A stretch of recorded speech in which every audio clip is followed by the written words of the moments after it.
हालात के एतबार से तुम कभी चेहरा बदल लिए, कभी लिबास बदल लिया। फैशन के नाम पर दुनिया ने तुम्हें आवारा बना दिया। अरे रात रात भर टिकटॉक पर मुजरे करने वाले लोग, मैं आपसे पूछता हूं, क्या तुमको जिंदगी इसीलिए मिली है? क्या तुम्हारी जिंदगी का पूरा मकसद यही है? और नौजवानों को भटका कर रख दिया गया। हमारे मोहल्लों में नशा आम है, रात भर गेम खेलने में इनकी पूरी जिंदगी गुजरती जा रही है। ऐ नौजवानों, कल क़यामत के दिन तुमसे सवाल होगा। अल्लाह ने तुम्हें जवानी दी है, हदीस पाक है, उस वक्त तक मैदान क़यामत से कोई कदम नहीं हटा सकता जब तक अल्लाह के इस सवाल का जवाब नहीं देगा। क्या सवाल है? अल्लाह ताला की तरफ से पहला सवाल होगा, मैंने तुझे जवानी दी थी, कहां कहां खर्चा किया? इसका जवाब देना होगा। और फरमाते मुहद्दिसीन, किसी किसी को अपनी जवानी का हिसाब देने में 500 साल लग जाते हैं। अल्लाहु अकबर। उस तपिश वाले मैदान महशर में, उस भरी क़यामत के मजमे में तुम्हें अपना हिसाब देने में सालों बीत जाएंगे, नहीं दे पाओगे हिसाब। 500 साल 700 साल लग जाएं। इसीलिए मैं कहता हूं, आज अगर कोई ये समझ रहा है कि मुझे जिंदगी मिली है टिकटॉक के लिए या किसी हसीना के दामे फरेब में फंस करके मुआशिक़े करने के लिए, शेर व शायरी करने के लिए, है नौजवानों, ये जिंदगी बहुत शॉर्ट है, निकल जाएगी। जिन लोगों ने अपनी जिंदगियां इस तरह तबाह की, उन बूढ़ों से पूछो, उन गुनाहों के जख्म आज भी उनके जिस्म पर हैं। वो जिंदगी भर जख्म यहां पर भी महसूस कर रहे हैं और कब्र में भी और हश्र में भी महसूस करेंगे। और आज जो नौजवान है उनसे मैं कहता हूं, तुम्हारे पास वक्त है, बुढ़ापा आने से पहले संभल जाओ। बुढ़ापा आने से पहले तुम्हारी जिंदगी रात भर गेम खेलने या नशा के अड्डे पर गुजारने या टिकटॉक पर मुजरे करने के लिए नहीं। तुम्हारी जिंदगी किसी हसीना के पीछे घूमने फिरने में नहीं। तुम्हारी जिंदगी जो दी गई है वो किस लिए? बरेली से आवाज आती है, जिंदगी ये नहीं किसी की किसी के लिए। सुभान अल्लाह। जिंदगी ये नहीं किसी की किसी के लिए, जिंदगी है नबी की नबी के लिए। ना समझ मरते हैं जिंदगी के लिए, अरे जीना मरना है सब कुछ नबी के लिए। असल जिंदगी का मकसद ये है। क्या सहाबा इकराम की अपनी ख्वाहिशें नहीं थी? क्या उनके घर बार नहीं थे? आपको मैं बताऊं, ओहद के मैदान में जाने के लिए रात को ऐलान हुआ था। रात के वक्त जंग का बिगल बज गया। नबी करीम सल्लल्लाहु तआला अलैहि वसल्लम अपने सहाबा की सफ़ें दुरुस्त करने लगे। मैदान की तरफ बढ़ने के लिए रात को ही हुक्म हो गया। मदीने से 5 किलोमीटर दूर सहाबा अपनी सफ़ें लगा चुके। रात का वक्त है और उसी रात को चलना है मदीने से। जब सहाबा चलने लगे, आज ही का दिन है, मदीने में एक नौजवान की शादी हुई है, वह अपनी दुल्हन लेकर आया है। आज सुहाग रात है। सुहाग रात हर एक नौजवान के लिए कीमती रात है, उसकी जिंदगी की खुशियों वाली रात है। लेकिन मदीने के उस अजीम सहाबी जिनकी आज सुहाग रात है, आधी रात गुजरी थी, तड़प कर बिस्तर से उठ बैठे और कहा अपनी शरीक हयात से, मेरे कानों में आवाज़ आ रही है कि रसूलुल्लाह ने सहाबा को बुला लिया है, सहाबा जा रहे हैं मैदान जंग में। और ये सुहाग रात का बिस्तर छोड़कर खड़ा हो गया नौजवान, अपनी शरीक हयात से कहा, ऐ मेरी खातून, अगर तू चाहे तो मुझसे तलाक ले ले। इद्दत गुजरने के बाद चाहे तो तू दूसरे से निकाह कर लेना, इसलिए कि मैं अपने नबी से एक कदम भी पीछे नहीं जा सकता। उनके बुलावे के बाद अब मैं बिस्तर पर आराम नहीं कर सकता। और अगर तू चाहे तो सब्र कर ले, मेरे आने का इंतजार करे। वो खातून ऐसी नहीं है, नई नवेली दुल्हन घर पर आई हो, हाथ जोड़े, पैर पकड़े और दूसरों के सामने गिड़गिड़ा कर कहे, भैया कहाँ मुझ सुहागन को अभागन किए जा रहे हो? कैसी ये बात है, आज की रात मुझे तन्हा किए जा रहे हो? नहीं, उस खातून ने दुखड़े नहीं सुनाए, गिड़गिड़ा कर वहां रो रो करके बातें नहीं की, बल्कि वो तन्हा दुल्हन बिस्तर से खड़ी होती और कहती है, मेरे सरताज कैसी बात कर रहे हो? तलाक किस लिए? जाएं फी अमानिल्लाह, जाएं अल्लाह की हिफ्ज़ अमान में छोड़ती हूँ। मुझे इस बात का फख्र है कि अगर आप सही सलामत जंग से वापस लौटेंगे, फख्र से मदीने में गाजी की बीवी कहलाऊंगी। और अगर नहीं लौटे जंग के मैदान से, तो भी कोई बात नहीं, तब भी आपकी ये बीवी फखर से कहेगी कि एक शहीद की बेवा, सुभान अल्लाह। रसूलुल्लाह के एक नौजवान सहाबी की बेवा हूं। आप जाएं, दुनियावी जिंदगी में तो आपने मुझे शरीक हयात बना ही लिया है, आखिरत की जिंदगी से अलग क्यों करते हो? वो खातून ने हाथ पकड़ करके भेजा अपने शोहर को। आज की रात शादी करने वाला वो नौजवान जब मेरे मुस्तफ़ा करीम सल्लल्लाहु अलैहि वसल्लम की सफ़ों में शामिल हो गया, हुजूर के साथ मैदान ओहद में पहुंच गया। उस मैदान ओहद में दूसरे दिन घमासान की जंग हुई थी। उसका बहुत ही अलग है। बहुत सारी जंगें हुई, लेकिन जंगे ओहद में जो सहाबा कराम को नुकसान पहुंचा है, इस्लाम को नुकसान पहुंचा है, वो बहुत कम जंगों में हुआ है। 70 सहाबा जामे शहादत नोश कर चुके थे। मैदान ओहद में अमीर हमजा का सीना चाक करके कलेजा चबाया गया था। अब्दुल्ला बिन जहश के जिस्म के 80 टुकड़े कर दिए गए थे। ये वो जंग है जिसमें रसूलुल्लाह के दंदाने मुबारक शहीद हुए थे। ये बड़ी घमासान की जंग थी। यही वो जंग है जिसमें वो एक रात पहले शादी करने वाला नौजवान सैयदना हंजला शहीद हो गए। पहली रात, एक रात गुजार कर आने वाला दूल्हा मैदान जंग में शहीद हो गया। और जंग जब खत्म हो गई, लाशें जमा की जा रही थी। 70 सहाबा की लाशें, नबी करीम सल्लल्लाहु तआला अलैहि वसल्लम हर एक की जनाजा, सारे सहाबा की जनाजे की नमाजें पढ़ा रहे थे। उस असना में सहाबा ने कहा, या रसूल अल्लाह, हमने हंजला को शहीद होते देखा है, कत्ल होकर गिरते देखा है, लेकिन लाश मैदान में नजर नहीं आती, लाश कहीं नजर नहीं आती। हुजूर पाक सल्लल्लाहु तआला अलैहि वसल्लम ने सर झुकाकर थोड़ी देर आराम फरमाया। उसके बाद कहा, फलां जगह देखो, हंजला की लाश रखी होगी। सहाबा गए तो देखा उनकी लाश रखी हुई थी, लेकिन किस हालत में? उनको मुकम्मल ऊपर से नीचे तक गुस्ल दिया हुआ था। उनके जिस्म पर पानी के कतरात टपक रहे थे। सहाबा उठा करके ले आए और हुजूर पाक सल्लल्लाहु अलैहि वसल्लम के पास अर्ज किया, आका मैदान ओहद में पानी नाम की कोई चीज ही नहीं, यहाँ पीने का पानी नहीं, हंजला को गुस्ल किसने दिया? हुजूर ने मुस्कुरा कर कहा, जैसे ही ये शहीद हुए, अल्लाह के फरिश्तों की एक जमात आई, हंजला को आसमानों पर ले जाया गया, इनको जन्नत के पानी से गुस्ल दिया गया और वापस मैदान ओहद में लाकर रख दिया गया। अब मैं आपको बताऊं मेरे अजीजों, बात यह है, सहाबा ने पूछा, आका आपका फरमान तो है, शहीद होता है उसे गुस्ल नहीं दिया जाता, उसे कफन नहीं दिया जाता, बल्कि वो जिन कपड़ों में शहीद हुआ है उन्हीं कपड़ों में उसे दफन कर दिया जाता है। ये शहीद का एजाज है, ये शहीद का एजाज है। उसे दुनिया के पानी से गुस्ल नहीं दिया जाता और ना ही हमारे कपड़े पहनाए जाते हैं। वो जिन कपड़ों में शहीद हुआ है उन्हीं कपड़ों में अल्लाह की बारगाह में उसे भेजा जाता है। इसलिए कि मौला करीम को उसकी वही अदा सबसे ज्यादा पसंद है जो अपने घर से पहनकर निकला था, वही पहनकर बारगाह रब्बुल आलमीन में जाएगा। सहाबा ने पूछा, लेकिन ये हंजला के साथ क्या हुआ? सारे शुहदा को तो हमने गुस्ल नहीं दिया, लेकिन हंजला को गुस्ल क्यों दिया गया? मेरे आका ने फरमाया, जाओ उसकी बीवी से पूछो, पता चलेगा। हंजला को जो गुस्ल दिया गया है वो मौत का गुस्ल नहीं है, वो जनाबत का गुस्ल है। रात को अपनी बीवी के साथ शब्बाशी किया था, लेकिन गुस्ल करने तक का उसके पास वक्त नहीं था। वो ये कहकर घर से निकल गया, नहाने में कहीं देर ना हो जाए और हुजूर की जमात आगे ना निकल जाए।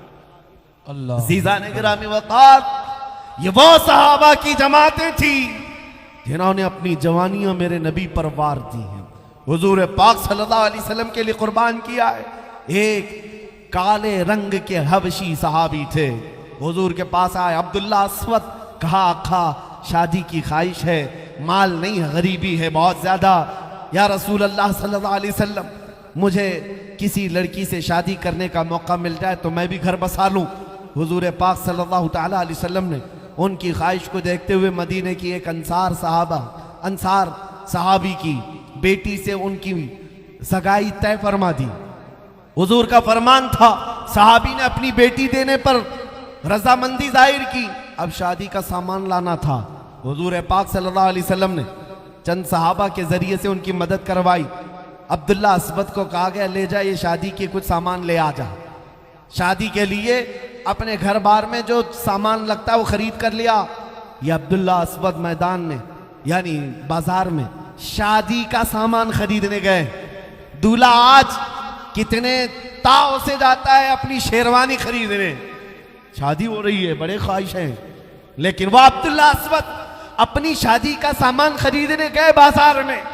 अचानक कानों में आवाज आई, अल्लाह के नबी सल्लल्लाहु अलैहि वसल्लम के साथ सहाबा की जमात जिहाद में जा रही है, जंग में जा रही है। ये भी ओहद का मैदान ही था। अब्दुल्ला अस्वद वो गरीब सहाबी, मैं बाजार में जो शादी का सामान खरीदना था, नीयत बदल गई, सारा जंग का सामान खरीद लिया, सारे पैसे असबाबे जंग खरीदने में लगा दिए। अरे घोड़ा भी ले लिया, लोहे की टोपी भी ले लिया, जीरा जो लोहे का लिबास पहनते थे वो भी ले लिया, जितनी ख्वाहिशें थी जंग में पहनने की सब ले लिया, पैसे कुछ बचाए भी नहीं। सोच सकते थे जंग के बाद आकर के शादी भी करना है, थोड़े पैसे बचा करके रखो, नहीं, वो रसूलुल्लाह के परवाने थे, मेरे आका सल्लल्लाहु अलैहि वसल्लम के फिदाई थे। पूरा पैसा लगा दिया और लेस होकर घोड़े पर सवार होकर आए मैदान में। दूसरे दिन जब जंग हो रही थी, हुजूर पाक सल्लल्लाहु अलैहि वसल्लम ने सहाबा से पूछा, क्योंकि चेहरा ढका हुआ था, पूरी टोपी पहने थे, पहली मर्तबा वो टोपी, पहली मर्तबा वो लिबास पहने हुए। हुजूर ने सहाबा को दिखाकर पूछा, ये कौन है, ये कौन है, नया दिखता है। सहाबा ने गौर से देखा, लड़ रहा है बतले जलील बहादुर की तरह, कभी इधर कभी उधर, अपने घोड़े को एड़ लगाता है।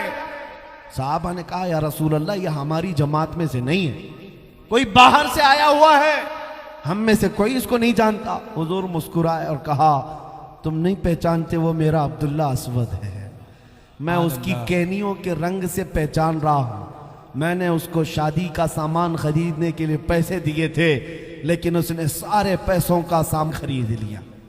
देखो आज सहाबा पहचान गए, काले रंग की केनियां उनकी पहचानी जा रही थी।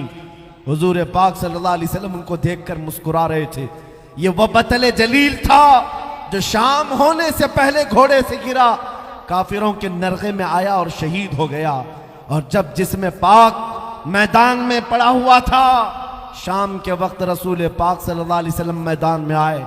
वो एक सहाबी के बारे में रिवायत मिलती है, चलते हुए हुजूर अब्दुल्ला अस्वद के पास आए और जमीन पर बैठ गए, जमीन पर बैठ गए, अपने जानू बिछा लिया। अब्दुल्ला अस्वद का सर उठाकर मेरे आका ने अपनी गोद में रख लिया और उसके बाद उनके चेहरे पर लगी हुई धूल और गुबार को अपने हाथों से साफ किया। नबी करीम सल्लल्लाहु अलैहि वसल्लम ने चेहरे को साफ किया और उसके बाद आयत करीमा पढ़कर लोगों को बताई, मिनल मुमिनीना रिजालुन सदक़ू मा अहदुल्लाह अलैह। अल्लाह कुरान में फरमाता है, मोमिनों में कुछ मर्द ऐसे हैं जिन्होंने अल्लाह से किया हुआ वादा पूरा कर दिखाया, उनमें से ये अब्दुल्ला अस्वद है। अजीजा ने गिरामी वक़ार, मैंने दो मिसालें सिर्फ आपके सामने रखी हैं, सिर्फ इसलिए रखी कि जवानी इस बात का नाम नहीं है कि हम अपनी ख्वाहिशात को अपनी ख्वाहिशात के मुताबिक यहाँ जीते रहे। आज हालात ये है, कुरान पर कुत्ते भौंक रहे हैं, मेरे नबी की इज्जत पर भौंक रहे हैं, अल्लाह की शान में भौंक रहे हैं, हमारे ऐश और इशरत में कोई कमी नहीं आती, हमारी रातें कुछ नहीं बदलती। तुम कब छोड़ोगे ये फिल्मी नगमों पर धूम मचाना, कब छोड़ोगे इन गाने बजानों पर रक्स करना? तुम्हारा ये हाल नहीं है मेरे अजीजों, नाचने गाने वाली कौम से तुम्हारा रिश्ता नहीं है। तुम्हारे लिए सारा ऐश और इशरत जन्नत के लिए तैयार है। तुम बताओ, यहां का ऐश और इशरत चाहते हो 4 दिन का, या हमेशा का ऐश और इशरत जो मेरे मुस्तफा के साथ है? अगर मेरे नबी के साथ जाना है, सुनो, एक रिवायत मिलती है कि जो लोग अल्लाह रब्बुल इज्जत की हम्द सुनते थे, कुरान का कलाम सुनते थे, नबी पाक की नातें सुनते थे, अरे निकालो अपने कानों से ये गानों के ईयरफोन, दिन भर इसी को सुन सुन करके मुनाफिक बनते जा रहे लोग। और मुहद्दिसीन ने फरमाया, जो कसरत से गाने सुनता है वो जिना की तरफ जाता है, उसके दिल में मुनाफिकत आती है, निफाक आता है, कुफ्र से मोहब्बत करने लगता है। और आज के दौर में तो पता ही नहीं चलता कि सुन करके कब काफिर हो गया।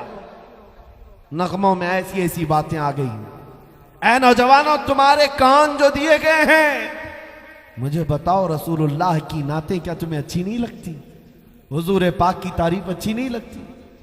हुजूर पाक सल्लल्लाहु ताला अलैहि वसल्लम की तारीफ सुनने वाली कौम के साथ कल क्या होगा सुनो। दो कौमें ऐसी होंगी। एक कौम वो जो दुनिया के नगमों से मस्त होकर यहां नाचती थी, ढोल बाजे तमाशे म्यूजिक पर रक्स करने वाली जमातें। आज हमारी कौम में देखा देखी आ गया। अरे वो लोग भी नाचते हैं, हम भी मीलाद के जुलूस में नाचेंगे। तुम किससे कंपेयर कर रहे हो? किससे कंपेयर कर रहे हो? तुम्हारी मुशाबहत उस कौम से नहीं है। सुबह से शाम तक शराब पीकर नशे में धुत रहना, मेरे अजीजों तुमने शराब मोहब्बत पिया है। हुजूर पाक की गुलामी तुम्हारे गले में है। नाचना गाना तुम्हें ज़ेब नहीं देता। कल कयामत के दिन दो कौमें, वो जो यहां दुनियावी नगमों पर नाचती थी, फरिश्तों को हुक्म होगा सीसा पिघला करके आग में लाओ और इनके कानों में उंडेल दो। कानों में डाला जाएगा, उनका भेजा बाहर निकल जाएगा।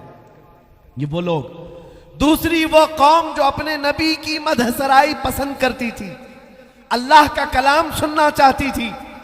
जब ये जन्नत में पहुंचेंगे, रब ताला फरमाएगा तुमने अपने कानों से मेरी तारीफ सुनी, मेरे हबीब की तारीफ सुनी। ऐ मोमिनीन की जमात, आज तुम्हें सिला देते हुए, बदला देते हुए जन्नत की हूरों से मैं तुम्हें अपना कलाम सुनाऊंगा। जन्नत की हूरें आएंगी और नगमाते इलाहिया सुना रही होंगी। हूरों की सुरीली आवाज से सुन करके मस्त हो जाएंगे। अल्लाह हमें उस जमात में शामिल फरमाए। 100 साल सुनाएंगी और उसके बाद रब ताला उन्हें हूरों को फरमाएगा बस। और उस कौम से पूछेगा मौला ताला मोमिनीन से, बस हो गया, पेट भर गया सुन सुन करके? ये मोमिनीन की जमात कहेगी मौला हम और सुनना चाहते हैं, और सुनना चाहते हैं। तो रब ताला दाऊद अलैहिस्सलाम को बुलाएगा। दाऊद अलैहिस्सलाम वो नबी हैं जिनकी आवाज में इतनी मिठास थी कि अगर वो अल्लाह का कलाम पढ़ते थे तो हवा में परिंदे भी रुक जाते थे, पहाड़ भी झूमते थे। लहने दाऊदी मशहूर है। रब ताला फरमाएगा दाऊद अलैहिस्सलाम को, ऐ मेरे पैगंबर दाऊद, आप अपनी मीठी आवाज से मेरे मानने वाली इस जमात को कलाम इलाही सुनाओ। दाऊद अलैहिस्सलाम सुनाते रहेंगे, 100 साल गुजर जाएंगे। 100 साल के बाद वो खामोश हो जाएंगे। रब ताला फिर पूछेगा, ऐ मोमिनीन की जमात, बस हो गया, पेट भर गया, सैराब हो गए? ये कौम कहेगी मौला और सुनना चाहते हैं, इसमें मस्ती है, इसमें और हम सुनना चाहते हैं। सुनो बदला क्या मिलेगा जन्नत के अंदर। रब ताला फरमाता है 100 साल हुराने जन्नत से इनको अपने कलाम सुनवाए, 100 साल दाऊद अलैहिस्सलाम से सुनवाए। फिर मौला फरमाता अब हिजाबात हटाओ, मैं सुनाऊंगा, ये सुनेंगे। सुभान अल्लाह, सुभान अल्लाह। इससे बड़ी नेमत क्या हो सकती है मेरे अजीजों? इससे बड़ा इनाम क्या हो सकता है? जन्नत में पहुंचोगे, दीदार इलाही होगा। अल्लाह करीम खुद अपने कलाम सुना रहा होगा, अपने कानों से सुन रहे होंगे। इसलिए बचा करके रखो अपने कान और साथ में आंखें भी बचाओ। आज का जमाना बड़ा खतरनाक है। सारे गुनाहों का अड्डा तुम्हारे हाथ में पहुंचा दिया गया है। बस अपनी उंगली की टच से सारे गुनाहों को आंखों के सामने ला सकते हो। आपको पता है आज दुनिया में सबसे ज्यादा सर्च करने वाली वेबसाइट पोर्नोग्राफी की हैं। गंदी तस्वीरें, नंगी तस्वीरें, भयानक किस्म की फिल्में, जिसे देख देख कर नौजवान अपने अखलाक का और अपने ईमान का ऐसा कत्ल कर चुका है कि उसकी आंखों से रौनक खत्म हो गई, नूर निकल गया है। तुम्हारी आंखें इन बेहया चीजों को देखने के लिए नहीं। कितने दिन मजा आएगा? ये गुनाह की लज्जत ऐसी है जैसे खुजली की, खुजाओ तो अच्छा लगता है, छोड़ देने के बाद जख्म होता है। गुनाहों की लज्जत थोड़ी देर की है। ये थोड़ी देर के लिए तुम हमेशा का जख्म मत पालना। आंखें तुम्हारी इसलिए नहीं है कि मोबाइल की स्क्रीन पर गंदी और भयानक तस्वीरें रात में तन्हाई में बैठकर देखते रहो। नहीं, निगाहें जो तुम्हें दी गई हैं वो किस लिए दी गई? वो इसलिए दी गई हैं कि तुम दुआ करो कुछ ऐसा कर दे मेरे किरदिगार आंखों में, हमेशा नक्श रहे रूए यार आंखों में। उन्हें ना देखा तो किस काम की है ये आंखें कि देखने की है सारी बहार आंखों में। ऐ मेरे अजीजों, तुम आंखें संभाल रखो, इसलिए कि इन आंखों से हमें अपने हबीब को देखना है, आमिना के लाल को देखना है, मकीने गुंबदे खजरा को देखना है। दिल पर हाथ रख कर के बताओ, मैं अपनी गुफ्तगू खत्म करने जा रहा हूं। मेरे आखिरी जुमले हैं, तवज्जो से। क्या तुम्हारी आंखों में आज ये तलब है या नहीं कि मरने से पहले एक बार मकीने गुंबदे खजरा को देखना है? तलब है या नहीं? जी, अगर तलब है में ये पुकारना होगा, मेरे आका आओ कि मुद्दत हुई है। तेरी राह में आँखियां बिछाते बिछाते, तेरी यादों में, तेरी हसरतों में बड़े दिन हो गए घर को सजाते सजाते। या रसूल अल्लाह, सुना है आप हर आशिक के घर तशरीफ लाते हैं। मेरे घर में भी हो जाए चिरागा, मेरे घर में भी हो जाए चिरागा। कसम रब्बे जुल जलाल की, जिन आंखों ने वो जमाल एक बार देख लिया, दुनिया का सारा हुस्न लाकर उसकी आंखों के सामने रखो, वो ठोकर मार देगा, कभी हुस्ने मुस्तफा को धोखा नहीं दे सकता। मेरे आका है वो जुल्फ अपनी लहरा रहे हैं, यहाँ का मौसम बता रहा है, वो जुल्फ अपनी लहरा रहे हैं। अरे सवारी तैबा से चल पड़ी है, हुजूर तशरीफ ला रहे हैं। नारे तकबीर, नारे रिसालत, सरकार की आमद, आका की विलादत, मौला की विलादत। गुलाम है, गुलाम है। जब हमारा ये मानना है कि हुजूर की तरफ हमारी तवज्जो और नबी हमारी तरफ मुतवज्जे हैं, तो फिर हम बारगाह मुस्तफा में हुजूर को ही गवाह बना करके कहेंगे इंशाअल्लाह। इंशाअल्लाह। मैं जानता हूं सुन्नियों का मजमा, मैं आधी बात कहूंगा और बाकी की ये खुद ही कंप्लीट करेंगे, क्योंकि पता है, हमें पता है हालात ने बदला है लेकिन दिल से नहीं बदले हैं। बार बार मैं कहता हूं, या रसूलुल्लाह, आपकी उम्मत गुनहगार तो हो गई लेकिन गद्दार नहीं है, गद्दार नहीं है, दिल से चाहती है। आज ही आज़म करके उठेंगे करबला के मैदान से, हुजूर को गवाह बनाकर, या रसूलुल्लाह, दहन में जुबान तुम्हारे लिए, बदन में है जान तुम्हारे लिए, हम आए यहाँ तुम्हारे लिए, उठे भी वहाँ तुम्हारे लिए। अपना सब कुछ गुंबद खजरा कल भी था और आज भी है, मेरे नबी से मेरा रिश्ता कल भी था और आज भी है। और एक बात आखिरी है, अब लौ लगाना छोड़ दो, नेताओं के चक्कर काटने छोड़ दो, और इनके हाथ सिवाय लॉलीपॉप के और कुछ नहीं मिलता। झुंझुना देकर के हिलाने के अलावा कुछ नहीं दिया जाता। ये सिर्फ और सिर्फ थपकियां देकर भेज सकते हैं। तुम्हारे जज्बात से हमेशा खेलते रहेंगे। हकीकत में हमें अगर कोई देता है, कौन देता है? देने को मुंह चाहिए। कौन देता है? देने को मुंह चाहिए। अरे देने वाला है सच्चा हमारा नबी, देने वाला है सच्चा हमारा नबी। लब्बैक या रसूल अल्लाह, लब्बैक या रसूल अल्लाह, लब्बैक या रसूल अल्लाह, लब्बैक या रसूल अल्लाह। लब्बैक या रसूल